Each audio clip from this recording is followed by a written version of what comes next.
ലോകത്തെ ഏറ്റവും വലിയ പ്രകൃതിവാതക കേന്ദ്രമായിട്ടുള്ള ഖത്തറിലെ റാസ് ലഫാൻ പ്ലാന്റിന് നേരെ ഇറാൻ നടത്തിയ മിസൈൽ ആക്രമണത്തിൽ വലിയ നാശനഷ്ടങ്ങൾ ഉണ്ടായിരിക്കുകയാണ്.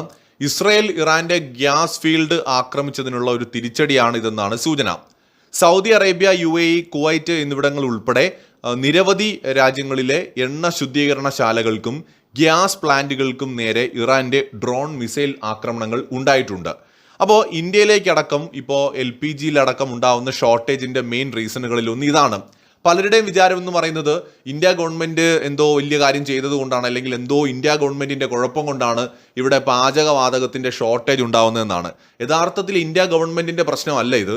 ഇറാനും ഇസ്രയേലും തമ്മിൽ നടക്കുന്ന യുദ്ധത്തിൽ ഇറാന്റെ ആക്രമണം എന്ന് പറയുന്നത് പല ഈ ഗൾഫ് റീജിയണിലുമുള്ള ഈ എണ്ണപ്പാടങ്ങളും എണ്ണ ശുദ്ധീകരണശാലകളും ഒക്കെ ലക്ഷ്യമിട്ടുകൊണ്ടാണ്. അപ്പൊ എണ്ണയുടെ ഉൽപാദനം നടന്നാൽ മാത്രമേ അതിന്റെ സപ്ലൈ സാധ്യമാവുകയുള്ളൂ. ഇപ്പോൾ ഹോർമുസ് കടലിടുക്ക് വഴി ഇന്ത്യയിലേക്ക് എണ്ണ കൊണ്ടുവരുന്നതിന് തടസ്സമില്ല എന്നുള്ളത് ഏറെക്കുറെ വ്യക്തമായി കഴിഞ്ഞു. ഇന്ത്യ ഗവൺമെന്റ് നേരെ ഇറാനുമായിട്ട് ചർച്ച നടത്തിയിട്ടുണ്ട്. ഇന്ത്യൻ നേവിയുടെ കപ്പലുകൾ അതുവഴി വരുന്ന ഇന്ത്യൻ ഷിപ്സിന് സുരക്ഷ ഒരുക്കുന്നതിനായിട്ട് അവിടെ വിന്യസിച്ചിട്ടുമുണ്ട്. അപ്പൊ അതുകൊണ്ട് തന്നെ കടലിടുക്ക് വഴി എണ്ണ കൊണ്ടുവരുന്നതല്ല ഇവിടുത്തെ പ്രശ്നം. ഇവിടുത്തെ പ്രധാന പ്രശ്നമായിട്ട് ഇനി മാറാൻ പോകുന്നത് ഈ ഗൾഫ് റീജിയണിൽ എണ്ണ ഉൽപാദനം നടക്കുന്നില്ല എന്നുള്ളതാണ്. കാരണം എണ്ണ ശുദ്ധീകരണശാലകളിലും എണ്ണ ഉൽപ്പാദിപ്പിക്കുന്ന കേന്ദ്രങ്ങളിലുമൊക്കെയാണ് ഇറാന്റെ ആക്രമണം ഉണ്ടായിരിക്കുന്നത്. അതുകൊണ്ട് തന്നെയാണ് ഇന്ത്യയുടെ പകുതിയോളം LNG സപ്ലൈയിൽ വലിയ രീതിയിലുള്ള ഒരു ഇടിവ് സംഭവിച്ചിരിക്കുന്നത്. കാരണം ഇത് പകുതിയിലധികം വരുന്നത് ഖത്തറിൽ നിന്നാണ്. ഇപ്പൊ ഖത്തറിലാണ് ഏറ്റവും വലിയ ഒരു ആക്രമണം ഉണ്ടായിരിക്കുന്നത്. ഖത്തറിലെ ഏറ്റവും വലിയ പ്രകൃതിവാതക കേന്ദ്രത്തിലാണ് ഇറാന്റെ ആക്രമണം ഉണ്ടായിരിക്കുന്നത്. ഗൾഫിൽ തന്നെ ഖത്തറിൽ നിന്നും അതുപോലെ UAEയിൽ നിന്നും ഒക്കെയാണ് നമ്മൾ ഈ LNG ഏറ്റവും അധികം വാങ്ങുന്നത്. അപ്പൊ ഇവിടെ ഉൽപാദനം നടന്നാലല്ലേ നമുക്കത് കപ്പലിൽ ഇങ്ങോട്ട് കൊണ്ടുവരാൻ പറ്റൂ. അപ്പൊ അതുകൊണ്ട് തന്നെ പ്രശ്നം യഥാർത്ഥത്തിൽ സംഭവിച്ചിരിക്കുന്നത് ഈ രാജ്യങ്ങൾ തമ്മിലുള്ള യുദ്ധം കാരണമാണ്, അല്ലാതെ സപ്ലൈയിലുള്ള ഇന്ത്യയുടെ എന്തെങ്കിലും ഒരു കുഴപ്പം കൊണ്ടല്ല. പാചകവാതകത്തിന്റെ 60% നമ്മൾ ഇറക്കുമതി ചെയ്യുന്നൊരു രാജ്യമാണ്. യുദ്ധം കാരണം വിതരണം തടസ്സപ്പെടുമെന്ന പേടിയിൽ ആളുകൾ കൂട്ടത്തോടെ സിലിണ്ടറുകൾ ബുക്ക് ചെയ്തതും ഒരു ക്ഷാമം ഉണ്ടാവുന്നതിന് ഒരു കാരണമാണ്. അപ്പം നമ്മളിവിടെ എല്ലാത്തിനെയും കേന്ദ്ര ഗവൺമെന്റിനെ കുറ്റം പറയുന്നതിന് പകരം ഈ വിഷയങ്ങളെ കുറച്ചുകൂടി യാഥാർത്ഥ്യ ബോധത്തോടെ സമീപിക്കുന്നതായിരിക്കും നല്ലത്. ഇവിടെ പലരും പറയാതെ പോകുന്നൊരു കാര്യം, ഇസ്രയേലും ഇറാനും തമ്മിലുള്ള യുദ്ധമാണ് ഇതിനെല്ലാം കാരണം.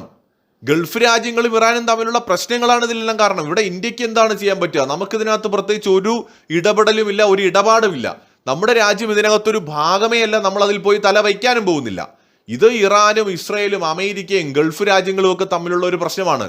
പക്ഷേ ദൗർഭാഗ്യവശാൽ എണ്ണ ഇറക്കുമതിയെ അല്ലെങ്കിൽ ഗ്യാസ് ഇറക്കുമതിയൊക്കെ വളരെയധികം ആശ്രയിക്കുന്ന രാജ്യമായതുകൊണ്ട് ഇൻഡയറക്ട്ലി അത് നമ്മളെ കൂടി ബാധിക്കുന്നു എന്നുള്ളതാണ്. നമ്മൾ അതിൽ ഭാഗമല്ലെങ്കിൽ പോലും നമ്മളെ കൂടി അത് ബാധിക്കുകയാണ്. ഗൾഫിൽ നടക്കുന്ന യുദ്ധം നമ്മളെ മാത്രമല്ല, ഈ എണ്ണയുടെ കാര്യത്തിലും പാചകവാതകത്തിന്റെ കാര്യത്തിലുമൊക്കെ ഗൾഫിനെ ആശ്രയിച്ച് കഴിയുന്ന ലോകത്തെ ഒരുപാട് രാജ്യങ്ങളെ ഈ യുദ്ധം കാര്യമായി തന്നെ ബാധിച്ചിട്ടുണ്ട്.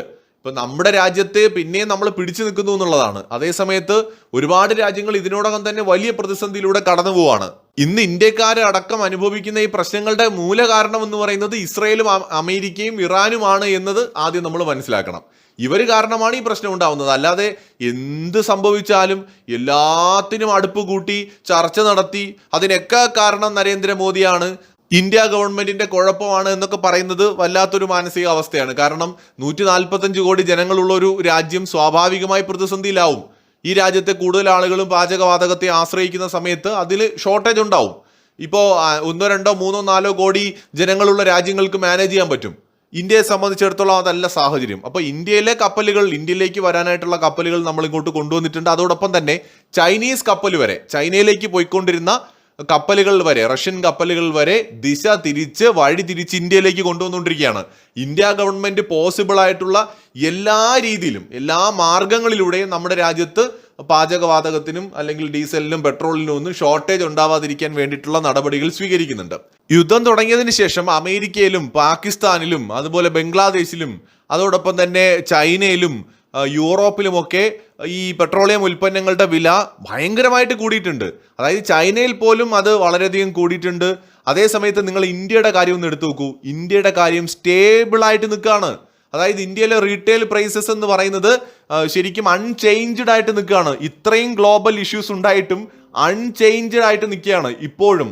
അപ്പം നമ്മുടെ രാജ്യം എത്രത്തോളം ഈ വിഷയത്തിൽ മുൻകരുതൽ എടുത്തിട്ടുണ്ട്, എത്രത്തോളം നമ്മൾ കെയർഫുള്ളായിട്ടാണ് ഈ കാര്യങ്ങൾ കൈകാര്യം ചെയ്യുന്നത് എന്നുള്ളതിൻ്റെ ഏറ്റവും വലിയ തെളിവാണ്. യുദ്ധത്തിന് വേണ്ടി പോയ അമേരിക്കയിൽ കൂടി അമേരിക്കയിലൊക്കെ 15% വരെ കൂടി എന്നുള്ള റിപ്പോർട്ടുകളും കഴിഞ്ഞ ദിവസം കണ്ടു, 15-20% ഒക്കെ ആയെന്ന്. അതുപോലെ പാകിസ്ഥാനിൽ ഭയങ്കരമായിട്ട് കൂടി, ചൈനയിൽ കൂടുന്നുണ്ട്, ബംഗ്ലാദേശിൽ കൂടുന്നുണ്ട്, യൂറോപ്പിൽ ഭയാനകമായ രീതിയിൽ കൂടുന്നുണ്ട് പെട്രോളിയം ഉൽപ്പന്നങ്ങളുടെ വില. പാചകവാതകത്തിന്റെ മാത്രമല്ല, പെട്രോളും ഡീസലും ഒക്കെ ഭയങ്കരമായിട്ട് കൂടിക്കൊണ്ടിരിക്കുകയാണ്. എന്നാൽ ഇന്ത്യയുടെ കാര്യമോ? ഇന്ത്യയുടെ കാര്യം സ്റ്റേബിളായി തുടരുകയാണ്. അപ്പോൾ പറയൂ, ഏറ്റവും മികച്ച രീതിയിൽ, ഏറ്റവും നല്ല രീതിയിൽ രാജ്യത്തിന്റെ കാര്യങ്ങൾ മനസ്സിലാക്കി പ്രവർത്തിക്കുന്ന ഒരു ഭരണകൂടമാണ് ഇന്ത്യയുടേത്.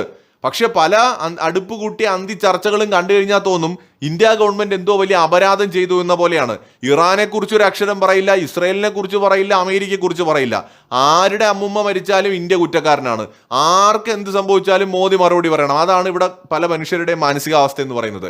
ഏറ്റവും നന്നായിട്ടാണ് ഇന്ത്യ ഗവൺമെന്റ് ഈ സിറ്റുവേഷൻ ഹാൻഡിൽ ചെയ്തിരിക്കുന്നത് എന്നുള്ളതാണ് നമ്മൾ കാണേണ്ടത്. US-നും ചൈനയ്ക്കും അതുപോലെ ലോകത്തെ ഒട്ടുമിക്ക രാജ്യങ്ങളിലും പെട്രോളിയം ഉൽപ്പന്നങ്ങളുടെ വില കൂടിയപ്പോഴും നമ്മുടെ രാജ്യം സ്റ്റേബിളായിട്ട് നിൽക്കുന്നു എന്നതൊരു ചെറിയ കാര്യമല്ല. മറ്റൊരു വീഡിയോയുമായി വീണ്ടും കാണാം.